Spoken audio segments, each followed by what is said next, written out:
welcome back to another episode of Don't Look Under the Wig or the Top Hat. I wanted to come back this year talking about something exciting. How about one of the most famous opera composers of all time? This man was handsome. He loved modern technology and automobiles. He was said to smoke 80 cigarettes a day. At the time of his death, he was worth $200 million. In 1924, that's really saying something. Of course, I'm talking about Giacomo Puccini. We all know him. We know his works. Tosca, Turandot, Madame Butterfly, La Boheme, the hits keep coming. Today, I'm gonna throw out some really cool facts about this guy.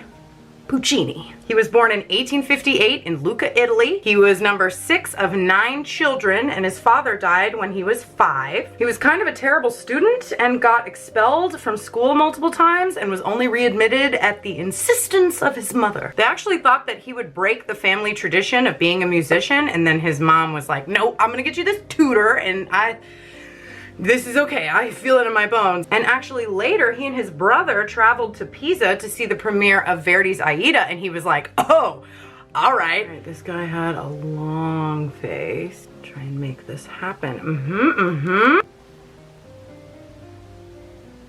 It's so hard to talk to you guys when I know I look ridiculous. Anyway, so we knew that he was super into tech, and it was actually believed that he maintained contact with his good friend and inventor, Thomas Edison. We're going for evocation, not a full-on copy-paste.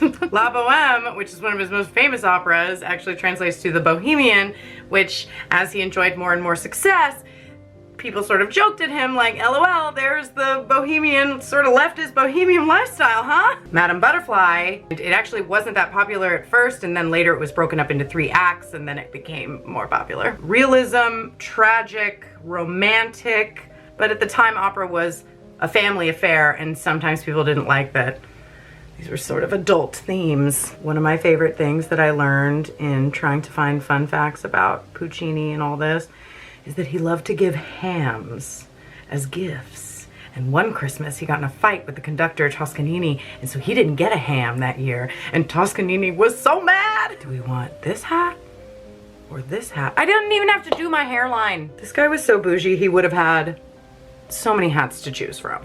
So yeah, and as a car enthusiast, he was really surprised to find out how expensive traffic violations and speeding tickets were. There's actually a town in Italy still that keeps his traffic violations.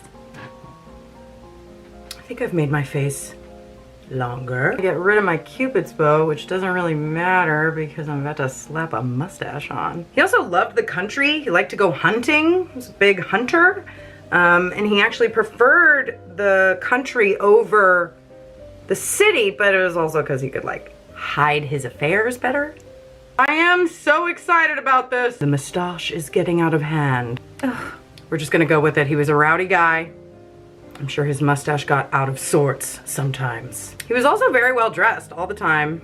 Not like me right now. Not me over here practicing how to say Giacomo over and over before I hit record, but Giacomo Puccini died in 1924, just after World War I. He died after having an experimental radiation treatment for his throat cancer and ultimately died 7 days after the treatment. Heart failure. He died before he could finish the opera Turandot or Turandot. Apparently there's no incorrect way to say it. And there's a whole wonderful story about that I will save for another video. Thank you all for joining me for fun facts about Giacomo Puccini, and I hope to see you next time.